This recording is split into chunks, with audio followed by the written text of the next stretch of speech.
Good evening and welcome to Eagle Eye News at 6. I'm Michaela Kirsch. And I'm Mari Horsey. An Auburn student believes she was fired from Tumors Drugs for racial discrimination. Eagle's Eye's Laney Mayfield has more on the story. Tanisha Turner was employed at the small downtown business for approximately 2 months until she received a phone call from her manager, Michael Overstreet, saying she was terminated. Originally, she was not provided a reason for being terminated. Turner says she contacted the manager and asked why she was dismissed from the job. Turner's face would not be shown due to private reasons, but she granted Eagle Eye TV permission to use her audio from the interview. I sent him a text message. He gave me a response on Friday, September 18th, saying that my instincts weren't the right fit for Tumors. Turner says she was confused by the statement and asked for clarification. She says the manager began to stutter and reiterated that she did not have the right instincts to work for the company. Turner says she began to ponder potential reasons why she was fired, but was unable to think of a valid cause. She says a former co-worker told her that similar incidents have occurred at the store in the past with former Black employees. About that, she said that the owner's wife, who also works there, always had a thing with skin color. And I'm like, what do you mean? She's like, well, this kind of happens all the time. Turner says she thought back to her encounters with the owner's wife and how she was treated. When she was training me, actually, she would kind of retract away from me all the time. Like I would try to get closer to see something and she'd retract away from me, or she would just send me off on my way. She tried to keep as much distance as possible. She never really spoke to me. She was really curt, but she would have like long conversations with other people who didn't look like me. Turner was the only person of color and says she felt isolated but continued to work. Turner says she was given specific cleaning tasks that had not been completed in months. She says other employees were not ordered to complete those tasks. In addition, she says that she was not trained on the cash register and her hours were reduced. After reflecting on how she was treated and the reason for termination, this led her to believe that she was fired because of her race. The owner of Tumors Drugs, Betty Hastings, issued a statement to Eagle Eye TV saying, "Tumors is an equal opportunity employer. We hire people based on their qualifications and dismiss them based on their job execution.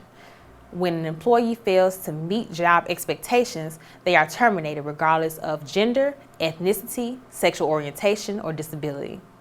After Eagle Eye TV followed up with Hastings and store manager Michael Overstreet through both phone calls and emails asking for an interview to address the discrimination allegations, Eagle Eye was told by Overstreet the owner has already issued a statement regarding this matter. Eagle Eye TV responded to Overstreet informing him that a former employee is alleging specific allegations regarding the reason for termination, and we requested an interview to address the issue. There has been no further response from Overstreet. Turner says that her feelings were hurt after she figured she was fired because of the color of her skin. Obviously, I felt terrible. I've never been fired from a job before. Like, obviously, I've faced like discriminatory comments or my boss not liking me for having a darker skin color. But when I figured out that that was what it was, after everything clicked, I was hurt, honestly.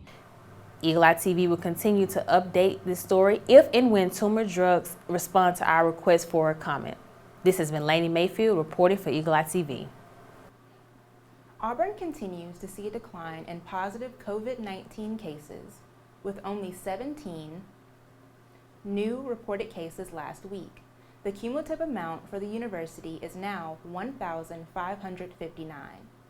Lee County has 232 new cases in the last 7 days, with 60 confirmed deaths. The total amount for the county now stands at 4,064 as of October 1st. If you have or suspect that you have COVID-19, please self-report and contact the Resource Center. They can be contacted at 334-844-6000, as well as by email at covidresourcecenter@auburn.edu.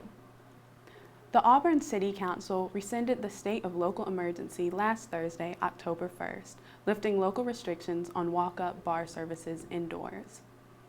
This action follows the Alabama Beverage Control's decision to rescind its order that prohibited alcohol service after 11 p.m. and the implementation of a new order.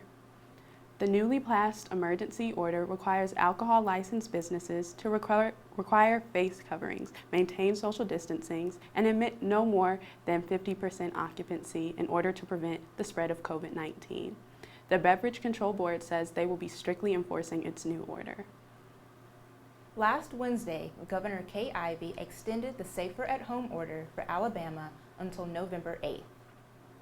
The mandate was originally scheduled to expire on October 2nd. The governor says the extension will provide in-person voters an opportunity to have a safer voting environment on Election Day.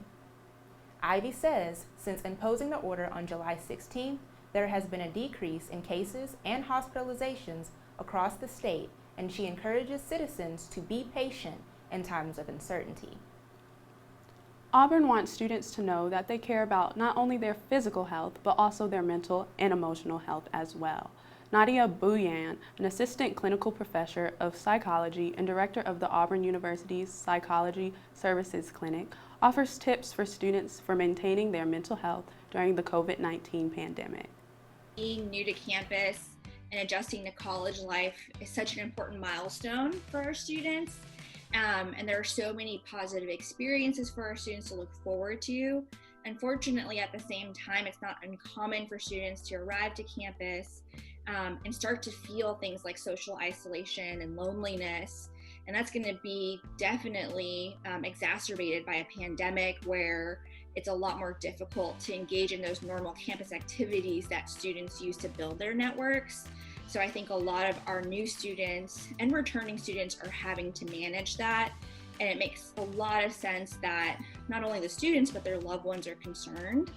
And so what I really recommend for our returning students and our new students is to continue to check in on themselves and continue to pay attention to how they're doing. Student Counseling and Psychological Services has great options on their website for mental health screenings. So you can go on there and put in your symptoms and put in information about how you're feeling, and there'll be recommendations actually given to you about what you can do based on what you're reporting. And if a student's worried about a friend, there's another option on campus called Auburn Cares, where you can reach out to them and they can connect with your friend or give you resources for your friend. Coming up, Auburn's Office of Diversity Inclusions wants to help you get educated on politics before the election. You're watching Eagle Eye TV, Auburn's news.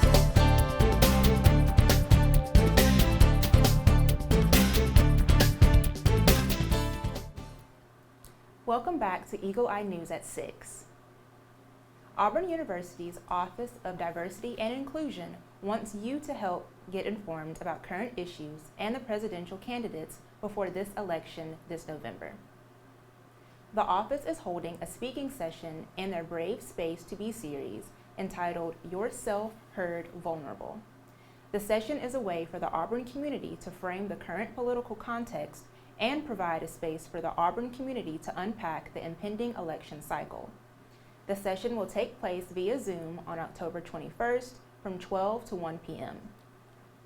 COVID-19 has made this semester unlike any before. With the midterms just around the corner, Eagle Eye's Oliver Mills interviewed students and faculty to discuss some of the challenges everyone is facing. Hello, I'm Oliver Mills, and I am here today asking students and faculty how COVID-19 has made this semester different than previous ones. It's been strange in the fact that it's harder to meet people for sure, and I'm kind of unmotivated to do schoolwork because with it being online, it's more of, you having to deal with all that responsibility instead of having structure of being inside in the classroom. This semester's been a little strange. Our numbers at the preschool have been lower. We have 3 and 4-year-olds, and this year we only have about 9 in my class. We've also had fewer lab students in the class as well, and so that has been strange. Of course, having children wearing masks and students wearing masks all the time has been a little challenging when you work with preschoolers, but they've done really great with it, the students and the children as well. Really, the biggest thing has just been being conscious of our space and our closeness, and still providing a quality learning experience for both the children and the students, while also making sure that we all stay safe and healthy. This year's been different to COVID for me.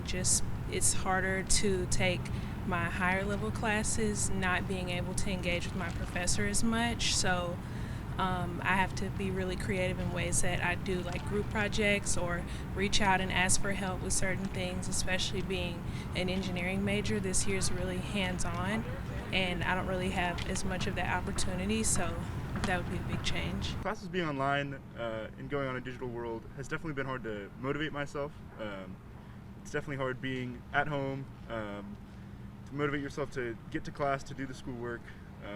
It's just been a tough semester. We now rely upon technology a lot more for our discussions. And so, you know, it's kind of like I've always had technology there, but I hadn't used it quite to the extent that I do now. This has been Oliver Mills, Eagle Eye TV.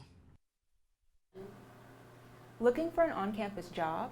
The Miller Writing Center, located in RBD Library, is now hiring front desk representatives for positions beginning spring 2021. Front desk representatives assist with daily operations and provide administrative support to the Miller Writing Center and its other staff. The deadline for these positions is this Wednesday, October 7th. You can find the application on the Miller Writing Center webpage. The Auburn Public Safety Department is kicking off their 2020 Auburn Toy Drive campaign. The program is designed to assist families in the Auburn community by providing Christmas gifts to needy children ages 2 through 8. Anyone wishing to register a child to receive a gift can do so beginning tomorrow, October 6th, at the Auburn Police Division. Registration will be then by each Tuesday and Wednesday from 9 a.m. to 10 a.m., with the last day to register being October 28th. Anyone wishing to donate to the Auburn Toy Drive can drop off an unwrapped gift at any Auburn Fire Division station or the Auburn Police Division between October 1st and December 5th. Volunteers will sort the gifts into age-appropriate categories, and delivery is scheduled during the week before Christmas. As a result of Auburn's home football game on Saturday, October 31st, the City of Auburn has decided to hold neighborhood trick-or-treating on Friday, October 30th from 6 to 8 p.m. This change allows the Auburn Police Division to focus on the safety of trick-or-treaters. Trick-or-treaters are encouraged to comply with all requirements and recommendations in place to prevent the spread of COVID-19. The city will also hold a drive-through trick-or-treat on Friday from 6 to 8 at the Auburn Parks and Recreation Complex at 235 Opelika Road. Interested in learning the ins and outs of Adobe Premiere Pro? Auburn University Libraries will be hosting an Adobe Premiere Pro workshop with Auburn's Adobe Student Ambassador, Ramsey McCaddy, on October 14th from 3 to 4 p.m. The one-hour workshop via Zoom will help users create and edit videos using Adobe's professional video editing software. No previous experience is necessary. An Adobe ID and use of a computer with Premiere Pro installed are required. When we come back, our new pet of the week is sure to make you smile, and also a man dressed up as a chipmunk robbed a pharmacy in Louisiana. We'll be right back.